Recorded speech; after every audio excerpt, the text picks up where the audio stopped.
And it was like quite hyper, like convincing, chill boy drag. Yeah. And the looks I got at the first bit, I was like, oh, is this what it's like? It was me side-eyed. I'm walking in my backwards cap like, what? Like, my dick is a sock. But I'm like, I am so passing.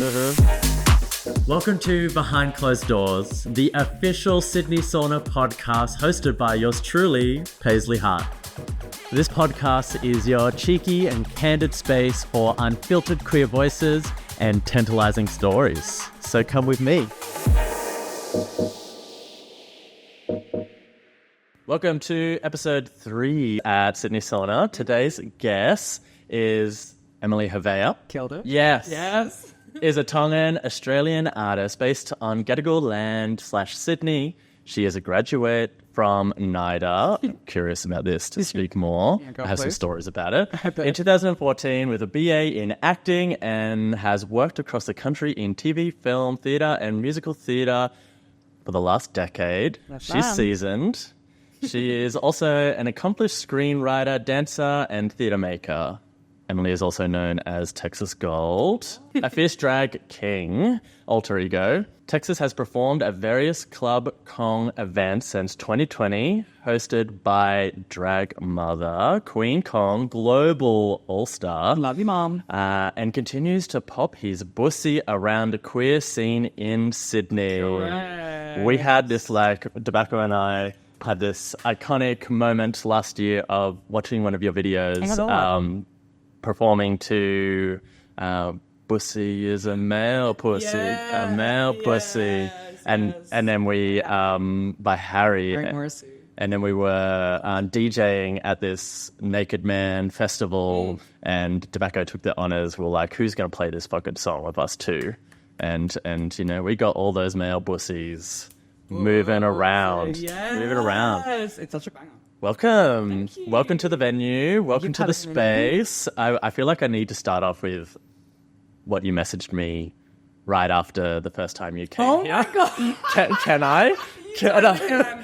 You totally can. So we ran a party here, an all-gendered queer party, and Emily and I were messaging afterwards and was like, she said, I'm pretty sure I can proudly say I was the first woman here to squirt the joint down. The house down. Correct. I had a cute little foursome with my partner and another couple upstairs in some area. My partner made me squirt, and then we were like, this is the first party in this place. Yes. Might maybe the first pussy to get this pussy. Oh, hot. I was like, testimonial, number one, top of the website, over the flyer. Texas Gold says. This place is christened. Tell me about your experience of coming into this venue. Like in particular, we were just speaking off camera about like how it's been like there's been gatekept and like and such a mystery, and especially being someone that is so rich within the queer community and having so many gay and queer men around you. We're always like, we're going to the sauna, and I'm like, what I would give to have casual sex and to have a sauna steam afterwards. Like, fuck you. So I've been in Sydney for 11 or like 12-ish years, and I'm surrounded by gay male friends. Oh. And when you said you were hosting the first all-gendered party here, I was like, we have to like, what is this place giving? And it's honestly fascinating to put to lay your eyes on the actual architecture when you've heard about something for like, it's like a decade of like mystery and like, you know, just hearing secondhand stories from all my male friends. So to actually come here was very curious. I expected the sauna to be bigger. Yes. I was like, okay, it's in the name. You quickly learned that sauna is not really what it's about. It's more a vibe. I often get messages being like, how do people last just partying in a sauna for so long? Yeah, and also I was really, because I'd been to a few sex parties before this one at our secret spot in Annandale. Yes. One hosted by Jason. Yes. And Other Angels. The Other Angels, yes. And I guess like I was quite taken by the architecture of this place in terms of what it did for the energy of the party. Like, it's so obvious to me coming in here that it is a place designed by men for men. Yes. Because like the orgy area I mean, it's giving laser tag. I'm so sorry to read you down. Like those, the red lighting, like the dark hallways, the shadows. You're like, like it's got a really like, it's got a laser tag energy. Yeah, it's, and people are shooting each other down. Yeah, and like, I guess compared to our secret spot, which was my closest reference, their orgy room is like 3 or 4 double beds in an open space, and you walk in and you just like... Yeah, it's a wide viewing area. At one point, I remember standing in the middle of it, and one of my friends was like, it's like a Renaissance painting, because it's kind of like shadowy and moody, but you just see bodies moving, bodies whipping on bodies. I remember the first time going to Hostage of Pleasure there, and just walking in, and it was the first time in Australia where I saw a dark room equivalent or like a sex space that was truly queer in its gender, in its kinds of sex, in its amalgamation of humans. I was just like, here we are. I'm not even ready to play. I'm just ready to look at this Renaissance painting. Just, appreciate it. Like, gosh, that feels like it's been a long time coming. And I guess compared to Sydney Sauna, the orgy space is very, like, I understand the history of like gay sex for men, and that it's like kind of, it does have a bit of, it's couched in a bit of shame, you know? And like the orgy room does feel like it has like a shame kink going on around it, and I was really just looking for like an open wide open to play with my friends, with a bit of like pink lighting or purple, not like red, like black. Oh my god. Yeah, there's something like I'm super curious about, like, so I work here and then also the Melbourne one subway sauna, and it is very much private booths. And there's something, Tobacco and I were talking about, like, after the first party, because of how they've got this, like, over...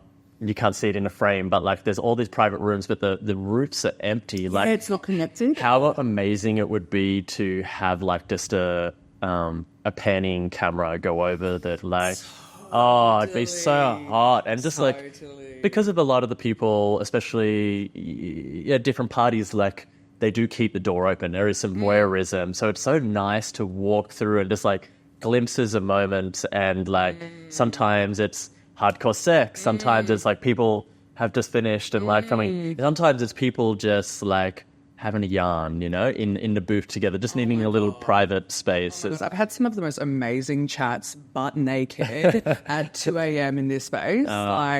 It's so amazing that you can like be engaged in and surrounded by all this sex energy, and then sit down and have like a big chat about spirituality and politics and how the two intersect. That is on, but it's amazing. And there's, you bellowed in orgy sounds and all the different moans and wetness and space and it's also just like so good for conditioning. Like it's like it's truly, in my experience, like a form of personal development, being like casual in a sex space, like by having these spiritual, political conversations and the sex going around is like, when I was young, so taught to like, sex is in a bed, under the covers, quiet, don't make too much sound, turn the lights off, like, but now we're just, like, hey girl, you good? Cool, honestly. I remember in Berlin, the first time I went into a dark room, I was just in there again, just like sort of sat down and just was taking it all in. And I remember someone walking in and being like, whatever, Linda, you in here, Linda? Hey, maybe here. And like, hey, we're just going across the road to grab a kebab. Do you want one? Yeah, please. I need you out there soon. It's just like, whoa, like, totally. Truly, I can't believe that they were just so casually. You need a kebab, Honestly, we could really, I think Australia could really take notes, for the ease around sex. Do you have a first dark room experience? Yeah, it actually made me think of, I went into the dark room at Berghain when I was in Berlin many moons ago, and I'd gone to Berghain. There's like was like 24. I was there by myself. I didn't really have access to any like party drugs. I like had 2 beers and a burger. I just got in line like a girl. I was in a jeans and like a shirt and just like, hello. Like honestly just walked around, was like so overwhelmed. Then I had to go to the bathroom to like thinking I'd get a quiet moment in the bathroom. And what was I thinking? It's a symphony of... Literally, I'm seeing people coming out of the toilets with like blood coming out of their nose. I'm like, oh, my God. Yeah. Eventually made some friends, and then they ended up sucking these 2 dicks in a corner and ended up in a dark room. And then by 6 a.m. I'd had a full night. But at 11 p.m. I was like, I'm kind of too be drowsy. Am I going to bounce? Is this it? Like, I've seen the space, I guess. Yeah. I've been on the tour. Literally, I've done the lab. Go home and tell people I went to the infamous Fair Fight. Literally. And then after I was like, no, I'm going to commit to this and pretend I made some friends, and then the rest of my night was... So this 2 dick sucking experience, is that in the actual dark room? That was in like, weirdly, like in a corner, like, there was a dark room and then there was like a corner kind of around, it's like around a bed. It's like, it looked like it would have been a hallway with an alcove, the cage that came down. Yep. And it could have been like before performances or something, but the cage was up. I do remember it smelling like piss, which is like... There was some scenes. There were some scenes happening in there. Some scenes. And I went in there with this one guy and I was sucking his dick. And then I think these 2 other guys came in and put their dicks in my face. I remember having this moment, having 3 dicks in my face, being like, Emily, is this what you want? And then I was like, hell yeah. like just like a part of me just checking in and being like, are you okay, babe? Is this safe? Yeah. Yeah, how were those moments prior? So like, obviously that was amazing that you were able to check in with yourself, because that's hard in a dark room. Totally. Like all of the adrenaline going on from like the music, the newness, like especially being from Australia and by myself, yourself in a whole other country, and then like especially again like being in a female body going into a predominantly male space and in the dark room, like how was that on your nervous system and your emotions coming up? What were the internal dialogues that you remember? I really think, like, for my personal shape, I didn't really know that I had boundaries until I'd been stepped over. Yeah. Like, that's kind of, I really came from a place internally as a younger person where I was like, I don't have any boundaries. I'm totally chill, man. And, like, would only learn that I was, like, that was not okay with me until it had happened to me. And then I'd be like, oh, that really sucked. And then kind of make sure it didn't happen again. Yeah. So I do really, like, resonate as a young person. I would kind of just, like, throw shit at the wall energetically, like throw myself into a situation and be like, sink or swim. Yeah. Have a good Figure time. out, okay, where's too much? Totally. Yeah. And it's very much like, it's the actor in me, like, do anything for the story. I do it once. Like, never know. This might be a character that I play later. Truly, it's all for the character development. Like, so I would just, I don't know if it's amazing that I even remember checking in with myself, because I do think I would just like often put myself in situations and be like, and then find my way out of in or out or have a good time or not, and then be like, oh, no. But I do remember in that 3 dick situation, there was one guy that I was there with who I actually liked, and he had a condom, and so we were fucking, and then someone else wanted to put their dick inside me. And I remember being like, do you have a condom? And he was like, oh, no, come on. And I was like, no condom, no play, get the fuck out of my face. And like that was amazing to me, because I definitely wasn't that kind of person at that time.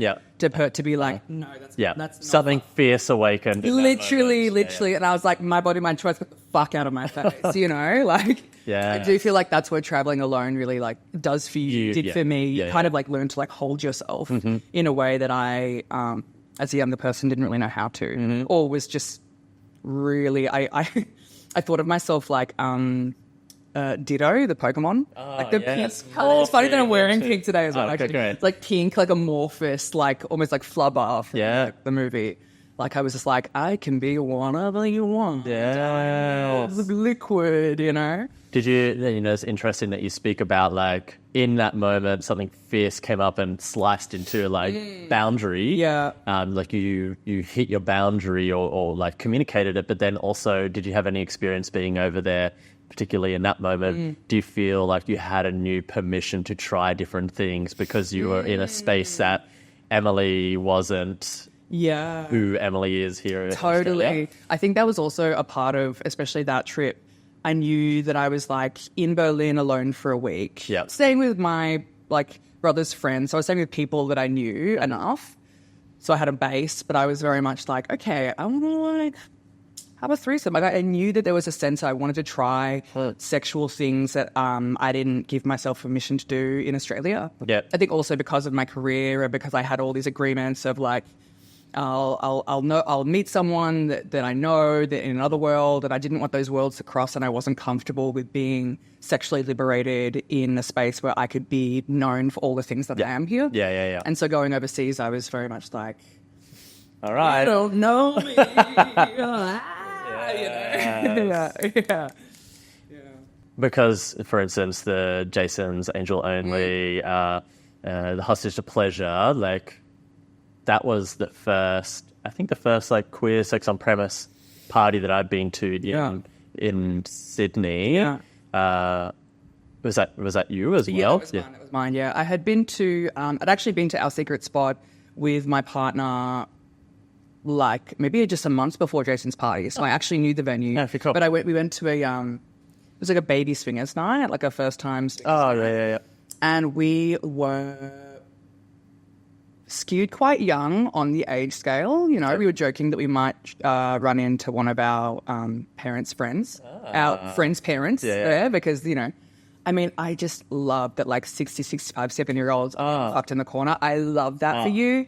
And I don't want to be involved in that right here, right now. I'm not good over here, you know? Yeah, so it was so interesting going to Hostage to Pleasure, like a month later, obviously curated by Jason, who is my best friend, and I helped create that space as well. Yeah. And the energy and the vibe was so much more aligned with all the things that I find tittillating and interesting. And like that, as opposed to like having been there a month before and been to a more heteronormative, swingers space. Yeah, I have that. I've been there one other time, and just the energy didn't feel right for me outside of the Hostage to Pleasure. And then when I went there, like for Hostage to Pleasure, I was just like, my people, exactly. Hello, hi. You know, like exactly. I was like a kid in a candy shop. Literally, I don't think interacted with anyone outside of my partner, but just like being in that whole like. This is so rare. Yeah. Like even in my experience over in Berlin, and you know, like we've both been to Hull and like the darkrooms there. I don't know if you went into the Flinter space where you're there. In that particular time I was so so wound in all of my own nonsense. I didn't have space to fully like go in and release, and that is a big regret from Hull. Yeah, not being like in the space to really go explore the Flinter space, because you know we don't have that here in Australia. No. So. But yeah, it's just like. Again, like my experience is like that was the first truly queer experience, and I'm curious about like that desire for you of being in a female body and having more spaces like that. Totally. It made me think of a story that a friend of mine, one of my best friends, who was a gay male, he was at that party, Hostage to Pleasure. And he said to me, Em, I'm feeling really like uncomfortable and out of my body. And I was like, oh my gosh, that's so interesting and new, because he's been the one coming and telling me stories about this, about Sydney Sauna since he was 19. We've been friends for like years, and he's so sexually liberated and open and interested with men. Yeah. And he was like, I think because there are women in this space, it's just, it's making me feel like I'm a 14-year-old again who has to pretend that I am attracted to women, but also maybe I am, but also he was just really coming up against this really interesting thing. And we've had a pact forever that if he ever has sex with a woman, it'll be me. Okay. Because like we fell in love when we were like... I am yours. I'm like... If there is another one, I said, listen, I'll understand if you have sex with a different woman, but I'll be pissed. Yeah. I usually shouldn't know that. I won't let you live it down. I won't let you. I'll understand. And it's your best friend. I'll know every detail, and I'll need every detail. But I'll be pissed. And he was like, I'm so glad you said that, because I think it has to be you. And I was like, oh. And then we went upstairs at one point, and he ended up fingering me, which was so... Oh, bless. It was so beautiful. Bless. It was so wholesome. It was the first time he'd ever put his finger inside a vagina. Yes. It was like... slow and like we must have been like connected for like 45 minutes, just like, you know, figuring out where the opening is. It was just so beautiful. And afterwards he was like, I feel so cool. I was like, I feel like, you know, a young boy just touched a vagina for the first time. I was like, oh my God, I love you so much. Oh my God, sex with friends is so in. So gorgeous. Oh my God. I am about 83% sure I was right next to that experience. Me and Tobacco were right next to you. Yeah, I'm without a doubt. I'm just gonna say. Shared among friends. Yeah, totally. Cute. I know. Oh, bless. Beautiful. And I'm curious, do you also play with other like pussy owning people as well? Oh yes, for sure. Yeah. I think my my lived experience skews towards dick, but I'm in a relationship with a man right now, and God, I miss titties. Women are so soft. Oh yes. No beards. Oh my God, pash fresh is such a thing. My partner shaved his beard the other day, and it was like, grow it back now. The scouring, the shortness is a lot. My face. Ow, I forgot that. You need a dental dam for the face. I started kissing him like this. I mean, literally, I was like, I'm like, shin. Oh. Bless it, but no, I do play with all sorts. Which is why I really am kicking myself that I didn't make it to the Flinter space in whole, because I was like, what do these spaces look like when women or femmes are at the centre of creating the vibe, you know? Well, so did you hear much of the feedback on that situation? Bits and pieces, but I'm ready to go. So it wasn't there this year because the people that created it were like, what I heard were like, no, they couldn't handle the feedback. And part of the feedback was that it was too cute, you know? like it was... What do you mean? Well, I think maybe you will relate to this part. And I'm someone that does love cuddles and cuteness and slowness. I'm demisexual, so I do need that part. But also there was people in the Flinter space that was like, oh yeah, I liked the cuddling and the slowness, but it felt like in there, the way it was designed, didn't allow permission for something a bit more hard and fast. And it just meant the places that were hard and fast were cis male dominated, but then there was just like, if you're coming in here, it's more of a cuddle, cutesy, maybe a little fingering, a little... Right, but that's it. There will be no pegging here. There'll be no pegging, there'll be no screaming the house down. Right. Because it was so created with, you know, lamps and cute pillows and like, we don't want to... Right, like how do you find a middle ground between, between the two? Space to fuck if you need to and also cuddle over there. Yeah. Tricky. Interesting. Yeah. Ooh, gosh, I'd be up with the challenge.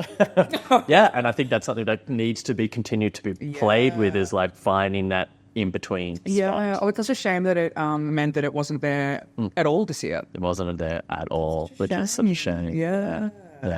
Something I'd love to talk about is like this, like, you know, part of the intention of this is to continue to demystify sex and queerness and our pleasure and eroticism, and recently you featured in an amazing series called Erotic Stories. Certainly. And like, they did such a great job, telling different stories and making it beautiful, making you think about what's going on and different kinds of connections and the moments of like, and the moments like, oh my God, you know, like it was truly an emotional journey. And to like, you know, see something like that on SBS, like, oh wow, like, you know, if you go on to I think it's like SBS Demand, it was like one of the main things. It's like, oh wow, they're like erotic stories is at the forefront, and there's a lot of things happening in the mainstream that sex is coming forward, especially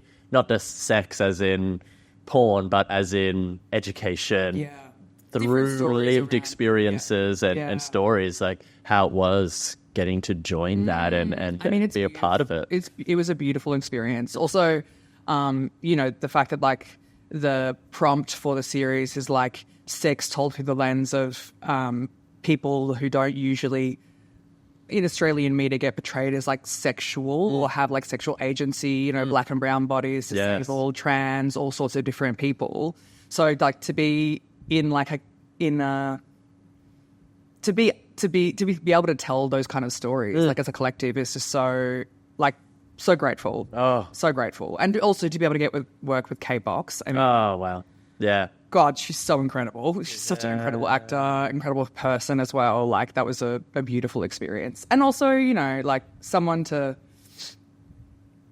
I don't know, help. It's pretty like vulnerable to get your tits out on like primetime television, but like a part of me, I've always thought like, because I don't have babies yet and I want them, and I know that when I breastfeed, my beautiful perky titties are just not going to be what they are when used put. Let's immortalize these. Literally. On SBS on demand.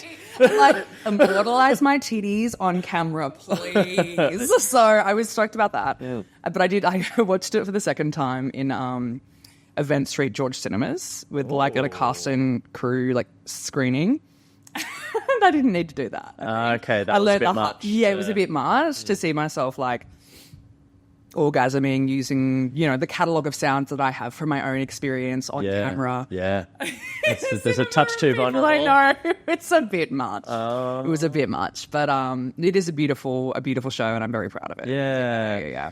From memory, it wasn't your character, but the other that got the mastectomy? No, it was mine. It was you? It was mine. Which is funny because I often tape my tits down for drag. Yes, for drag. Yeah, so there's like kind of a funny like parallel between like my storytelling world and my other storytelling world, Yeah. And how was that, like embodying that story and getting so close to the vulnerability that is? And, I've been connected to certain mothers that had to have that in their life. Is just like to step into that role and tell that story mixed with eroticism and the complexities of lesbianism and like totally. And that was like rural life as well. Like there was a lot of themes that were going on that made it quite complex and important. That was to embody. Yeah. I mean, great question. I mean that. In my time in my life, my father passed away early last year, so a year and a half ago-ish now. And at the time of Erotic Stories shooting, he'd passed away 5 months ago. Yeah. So I tell you, vulnerability was at the forefront for me in that time. Yeah. I feel like sometimes when you watch a show from the outside, it's so clear to see all of the seams. But when you're inside the role, inside the job of it, inside the nuances of your own life and your own internal world that you're navigating, sometimes it's almost like the themes aren't as clear as they are when they're on screen through a third party. Does that make sense? Yeah. Like, so, of course, I thought about what my character was going through and all the things that were happening to me at that time. And amongst that, I was really going through a lot myself, So I think a lot of the vulnerability that you see of that character going through that mastectomy is also like me pulling on where I was at quite literally in my life, losing my father at that time. Yeah. So those kind of things are a bit blurry. So I don't know, when I watch the show, I see a version of myself that is not necessarily what other people see, I guess. Yeah. And that's always the way of watching your own work, I guess, is like you see different like versions of you like captured in a point in time with like great tits who's like going through grief, Yeah. Wow. There's something like, so beautiful that you can see that. And like, I met you at I think I met you at last year, and that was, you were deep in the portal of that. Yeah, totally. And, like I was somewhat aware of what was going on.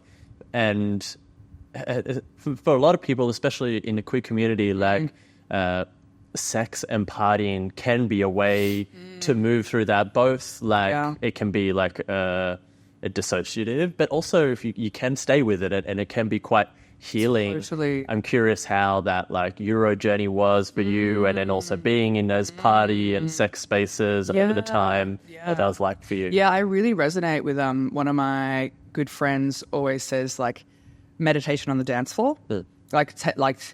And I always think about that when I'm kind of like in a zone it kind of less when I'm performing, I've realized. Like sometimes when I when I help with Jason's parties, I'll be like paid to dance and like hold space in the party, and that's less a space where I can kind of lose myself. Yep. But in the space of like meditation on the dance floor,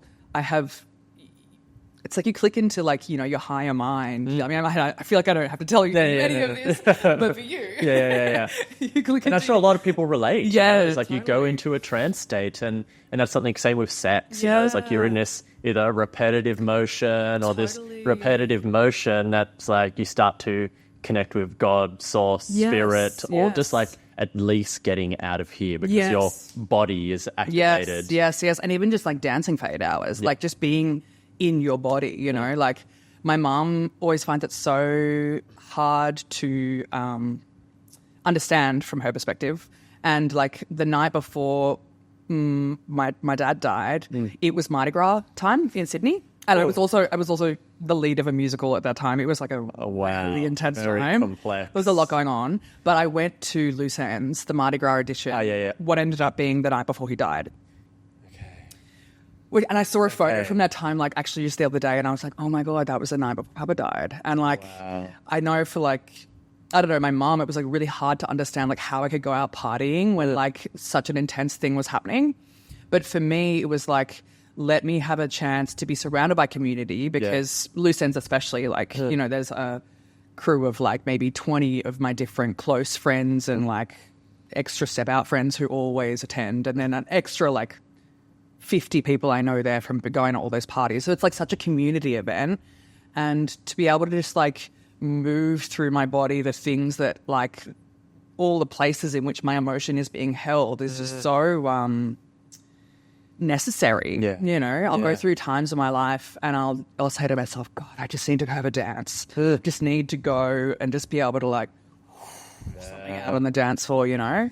So important, so undervalued, and so like, you know, I went through a stage of like really shaming that part because my younger self truly like, you know, partying and doing drugs and having sex at a younger age truly saved my life. Yeah. Because I just didn't know how to deal with the trauma that happened of leaving home and all the complexities that came with that I did know, you know, I wasn't connected to any kind of spirituality, meditation, therapy or anything like that, or have any mentors or elders around me.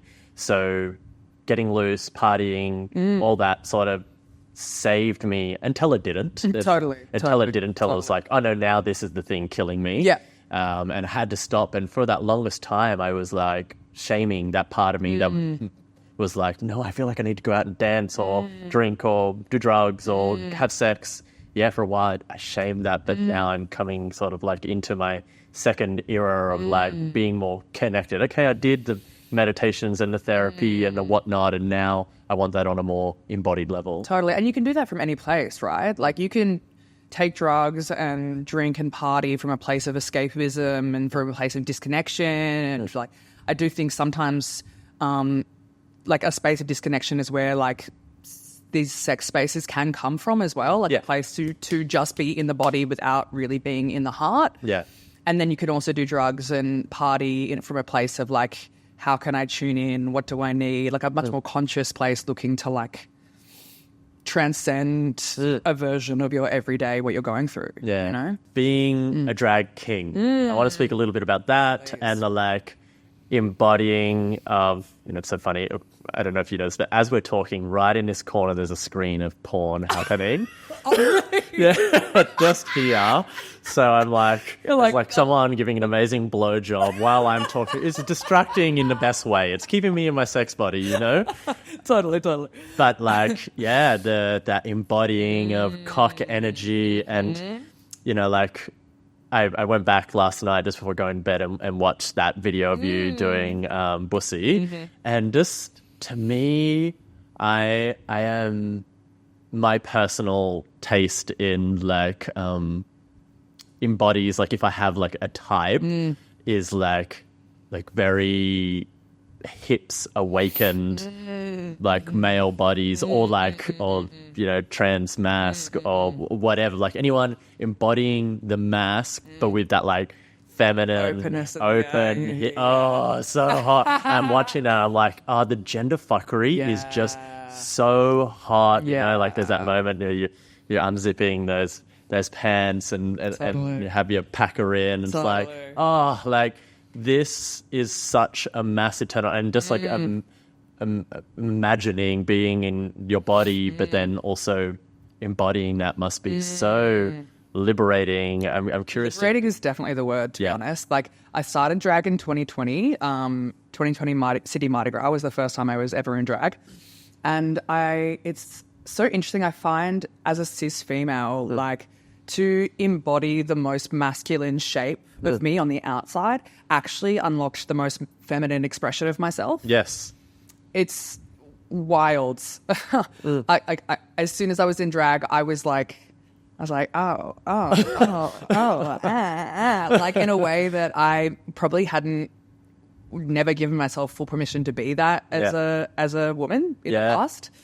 And as my drag king has evolved, I started in the hyper mask, which kind of let me unlock into the hyper femme, which is kind of more how I express in like the club kid space. I find it's like more of a hyper femme space, but as time's gone on, I'm like, no, they're kind of like this. Like this is actually also Texas Gold. Yes. There's no sock in my dick right now, but this is also like an expression of like an extreme of my gender identity. You know what I mean? And so more recently, I think my drag has been like, okay, so how can I fool the audience to think that I'm a drag king, I'm a man shape, and kind of act like a man, and then reveal parts of my clothing that are like super hyper femme, and go into like the hyper femme movement, because it's all about like the smushing, like the fucking with your expectations. That's what's really sexy to me. That's my favorite drag is like that it's drag, not like I'm a drag artist versus a drag king or a drag queen, and like they in their own respective ways are like also super incredible, super important. Amazing. But just me personally, my favorite is like drag artistry, where you're like, oh fuck yeah, they're very embodying it. Oh no, it's good, and now it's what is it? How do I feel?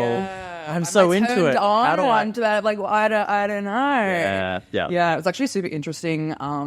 I did a lot of drag across Sydney Mardi Gras this year. This year. And it really it kind of burnt me out. I haven't done drag for like many months since it. Because I don't know. There's one time I was at dancing at Bondi Beach Party with Heaps Gay. Yes. And that drag, so it was kind of like the end of like my 2-week Mardi Gras drag season, which had been kind of like a full season for me of like just looks and looks and go. Yeah. And so by Bondi Beach Party, I was kind of like, hyper mask is dead. Like, how can I be kind of like a bit more pulling on like vague ancestral. I was like drawing myself like a moko. I was kind of like shaping it like what would be a beard, but like I was doing very similar to what this tattoo was doing. I was doing like hairline like this and kind of just like shaping my face differently, strapping my chest down, painting on my abs, and then kind of wearing a bit of it was kind of like a floral arrangement on my hips, and like I didn't have a ponytail, but I had like a bun and like a long green scarf, and so it was kind of like in this weird, like this ethereal drag artist space. It wasn't giving hypermask, wasn't giving hyperfemme. Yeah. And I remember being on stage dancing, like go-go dancing, and because Bondi Beach Party, you know, it's giving Sydney gay. Yeah, Sydney gays. That's where the Mecca is placed, that in Darlinghurst. Yeah. And I remember these two men who kind of like eyeballed me from like they were dancing down the aisles on this giant stage. Yeah. They kind of looked at me and I kind of was like, yes, bitch, kind of at them. Yeah. And they were kind of like, no, bitch. Like, and then I was like, oh, don't know how to take that. Feeling a bit vulnerable about that, but still pretending to have a good time. And then I looked back and they were like pretending to vomit at me. And like that, and it's such a, like, it really hurt me. It really hurt. And it's such a small thing, but like to be like, you know, what I consider like, you know, drag reveals yourself. It's like you put on the costume to reveal parts of yourself. Yeah. For me, I was revealing like a part that I had not maybe explored that much of. It's kind of like, it's like dipping into like ancestral cultural ties. It's dipping into gender fluidity. It's like a version of all. And I've turned up at this party, which is for gay men. Yes.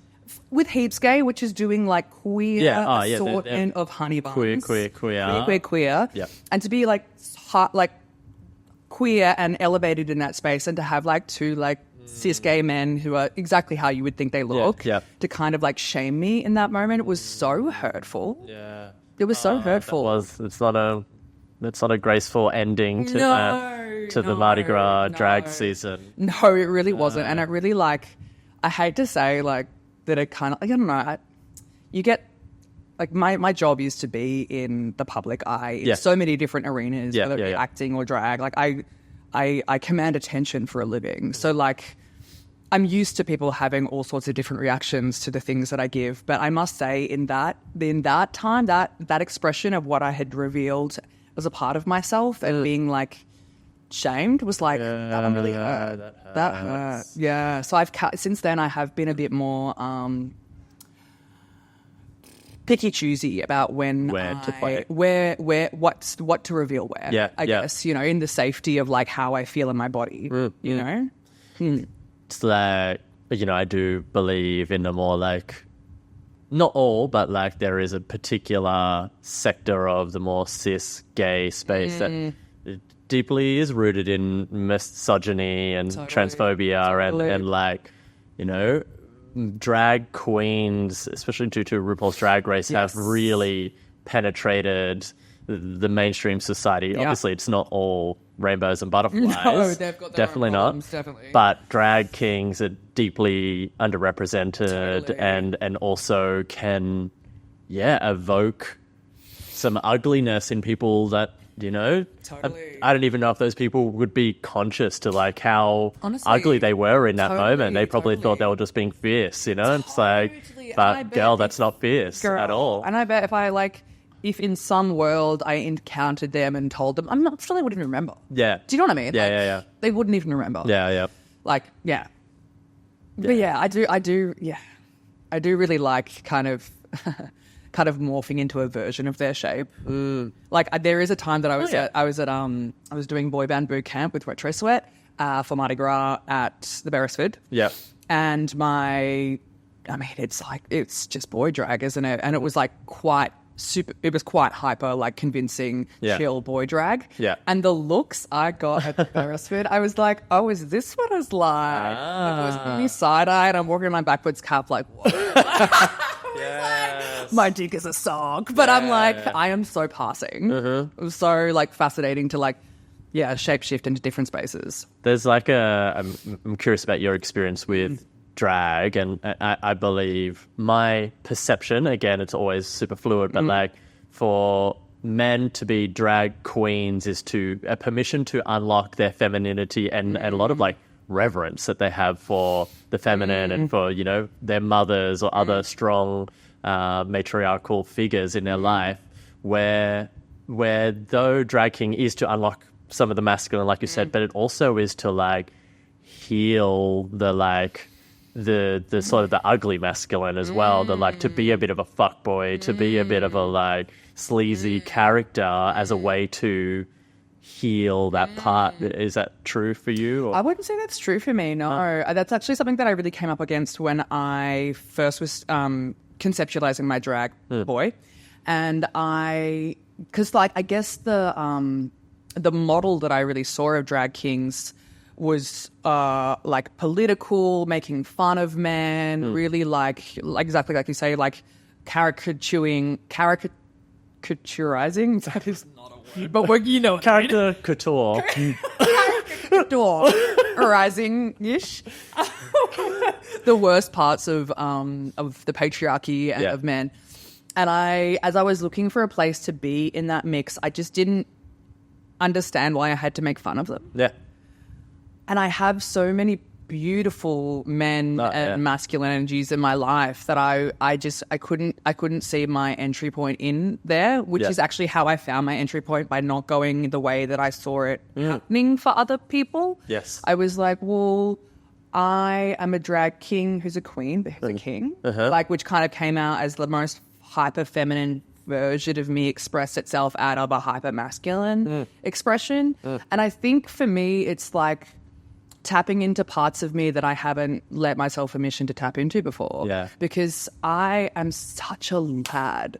Yes. I'm such a bro. The way you said it is. I'm such a bro. As I sit here in this like little tiny mini dress with my fucking hair extensions in. As a bro should. As a bro should. Literally. I've got 3 brothers. Like a bitch knows how to wrestle. Great. And like I am so happy and comfortable in my masculinity now. But then I didn't realize I needed more space for it, I guess. Yeah. You know? Yeah. And so by going hyper mask and then hyperfemi, like it stretched the expression of me, I find. So less for me expressing the worst parts of men that I've encountered. Yeah. And of course, you know, I live my life in a female body. I've encountered some absolute fuckwits. Yeah. And continue in the gorgeousness of life. Yes. But I...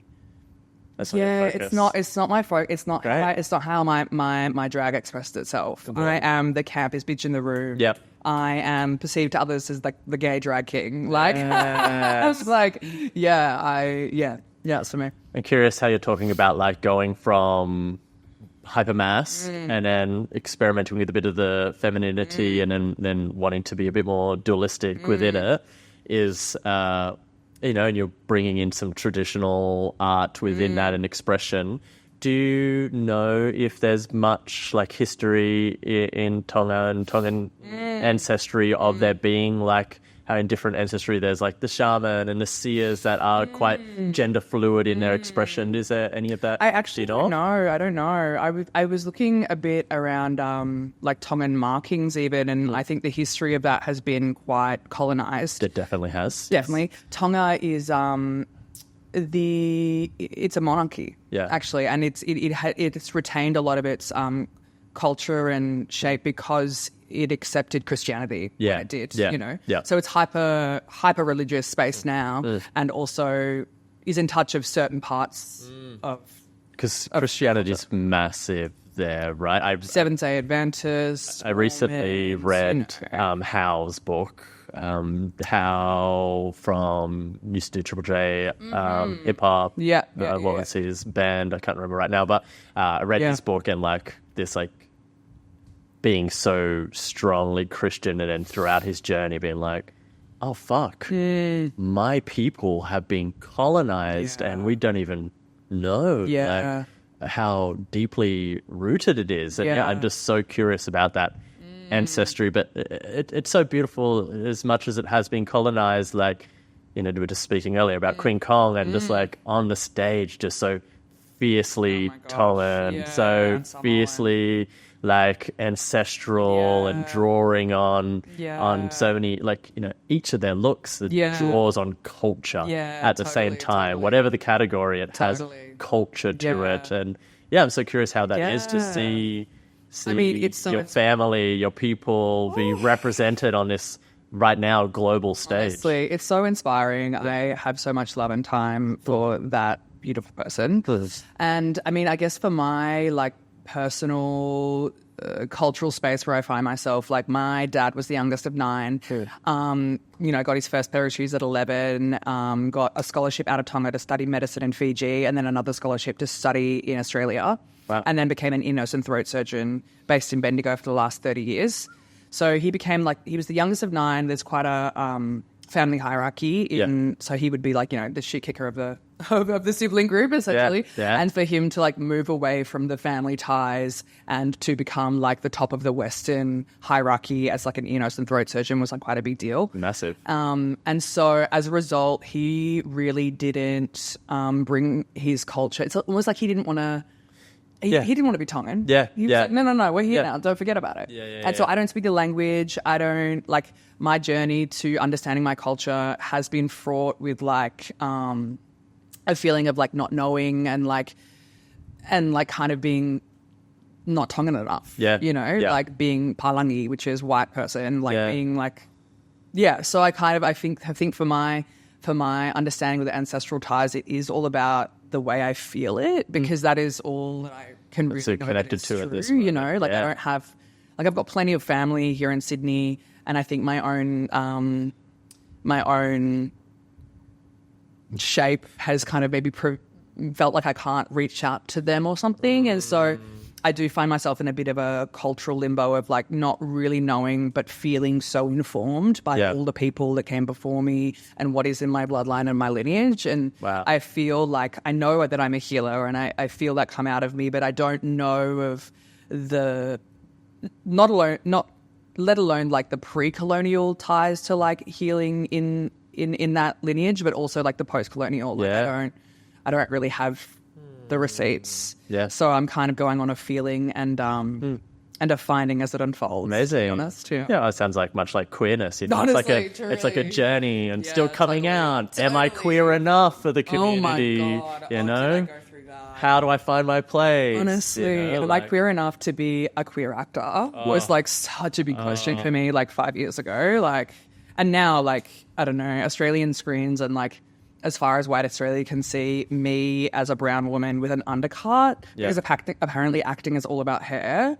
Let me tell you what, like, like okay, I'm finding this is plastic. Okay, no, I'll just give up my literally acting career acting today. is so much about hair, like how your hair makes you fucking look. Okay. And so yeah, like of all, like, I mean, Erotic Stories is a beautiful example of that, but also I've played a gay cop like much more than once, you know, on like Australian screens. Like it's kind of like a bigger topic of what I'm touching on of like how far white Australia can see a shape like me. Did I see that you were a cop or maybe a nurse in what's this new Ryan Gosling film? Oh yeah, Fall Guy. I'm a paramedic. Fall Guy. You're a paramedic. Yeah. It's always, I've decided it's Lesbian of Authority. That's the brand coming in. Lesbian of That is Authority. what I get for free. All right. You know, but like, you know, 5 years ago, I was like, sure, I've slept with women, but does that make me queer? I don't know. Like, you know, and like then really struggling about whether I am allowed to step into the roles where I, you know, I mean, at this point, I still have things around queerness. Like I run queer parties and there's, you know, hundreds of people there. But then like I'll go to a place like the Bearded Tit where like there's such a strong community and I'm like, am I queer enough? You know? Totally. And I have to sit with it. And like I have to sit and be like, go, leave, you know, you're not queer enough. And then like, I'm like one more drink or like one more whatever dance and like trusting that in that moment I will brush against someone that will make me feel make me feel like, oh, hey Paisley, what are you doing here? Oh my God, like I love your outfit, how have you been, whatever. And I'm like, Truly. I am valid, you know, but then it can wear off so quickly. And like,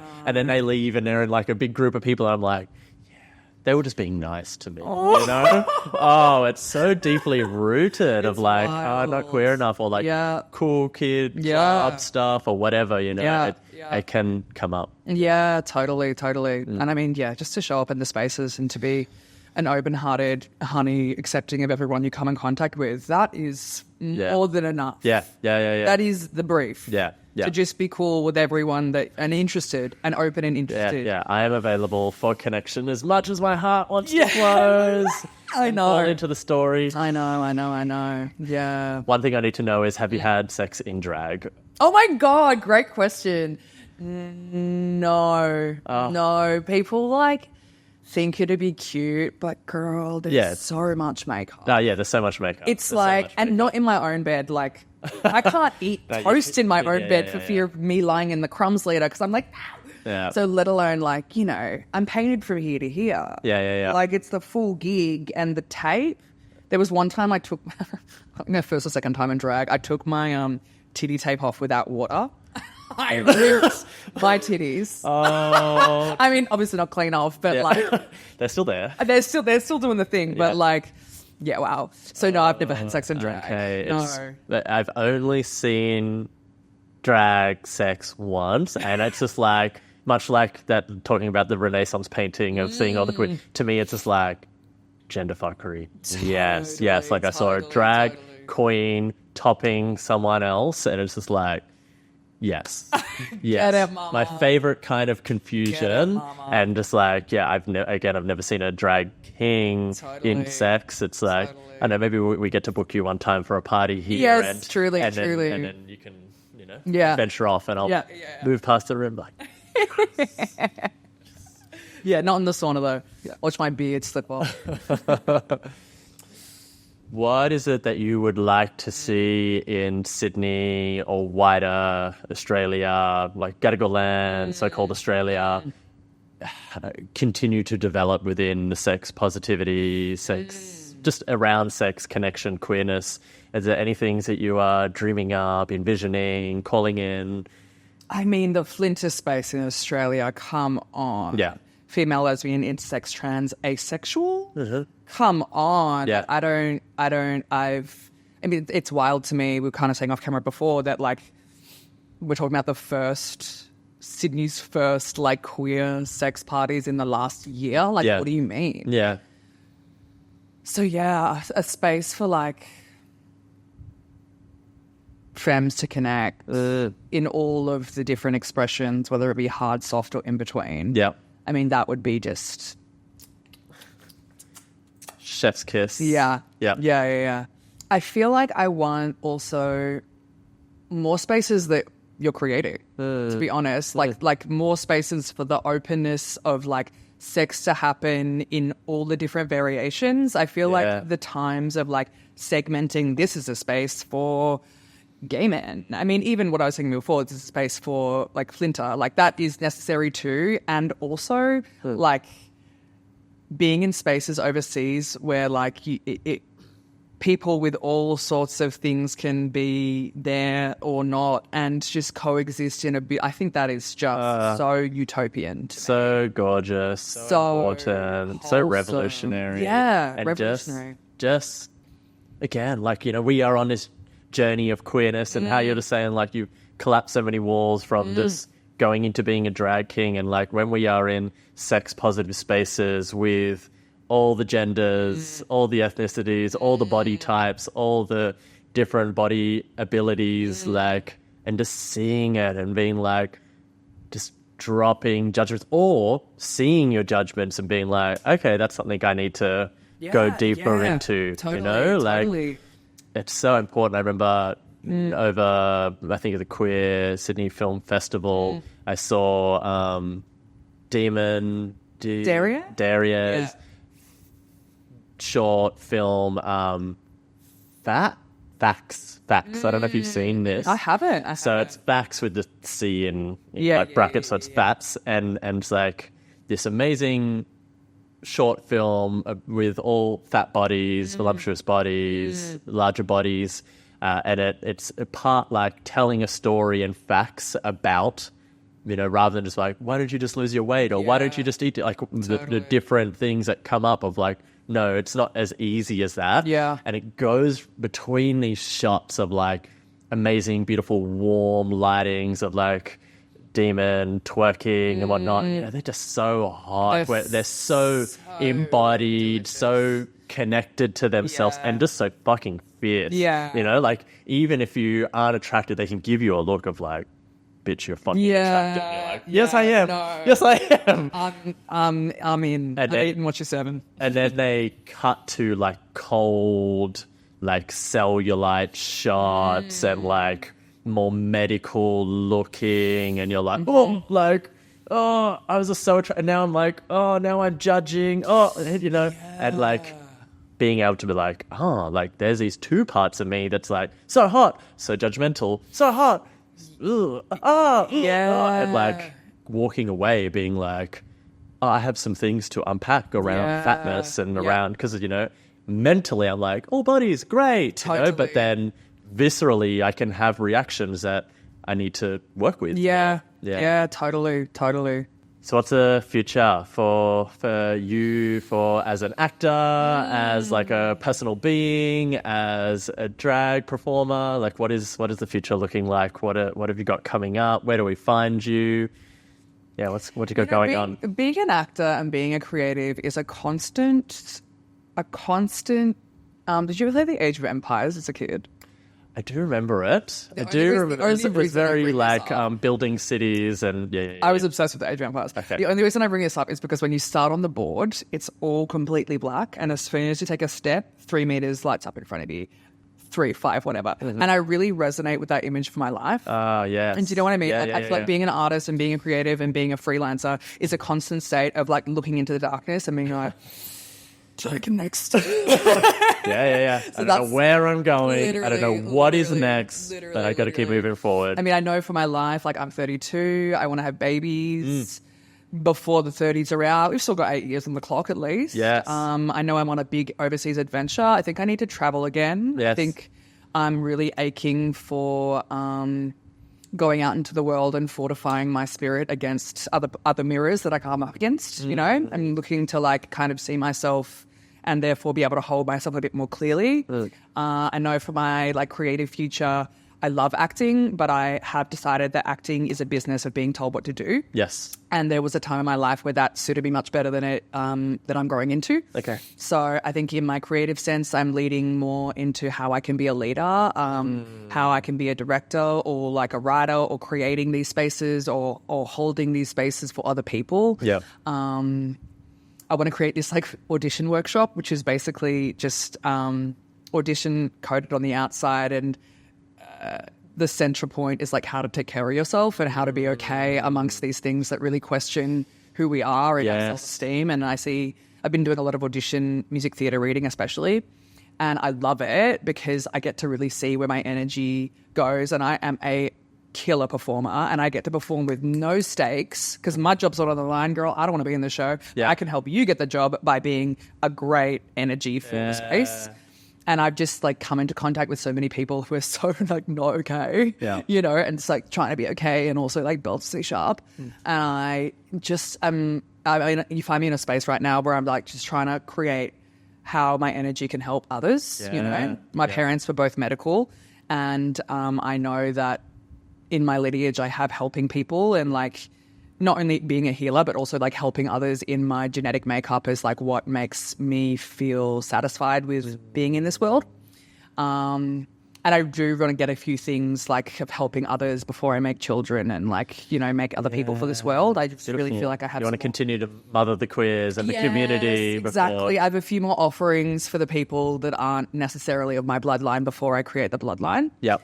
And I think I might move to Melbourne. Oh. Yeah. I love Sydney so much and I will miss it, and I will miss its community because I've been here for a decade and a bit. And also all my family's in Melbourne. And I mean, purely for like the matriarch support of having children, that's definitely a thing. And it also suits, like there are some nice things which are maybe pointing to Melbourne in the foreseeable future. I think you're more likely to find these splinter spaces in Melbourne because they have so many sex on premise venues, such a diverse queer scene. Yeah. And I will be sad to see you leave and that intention, but maybe you can like drink it up and come seat it back here. Totally. Yeah. And I do feel like I will be straddling two cities. I really hate the like Melbourne's better. No, Sydney's better. I just think it's so juvenile. I wish everyone could grow up. Yeah. All right. Because they're both gorgeous cities. Get over it. Like they both offer such different things. So yeah, that is like a generalized platter of all the different things happening. Just creating permission, just creating conscious spaces, allowing the healer to be awakened in the more acting and performance spaces that you can cross over those worlds. Yes. Bring the beauty before the babies. Yes, exactly. And then more beauty. And then more beauty. So where do the people find you? I mean, people find me best on Instagram. I'm not going to lie about it. Texas_gold, baby. Honey girl. It's a culmination of like my acting world, my drag world, my party world, and my day-to-day mundane life all in like one package. And I mean, honestly, you can just Google it otherwise, I guess. I did Google you. You can check the IMDb if you want to watch the work. Yeah, catch the work. Yeah, catch the work. Come on. Like, there's a whole bunch of different things on there. Yeah. Thank you. Love you so much. Wow.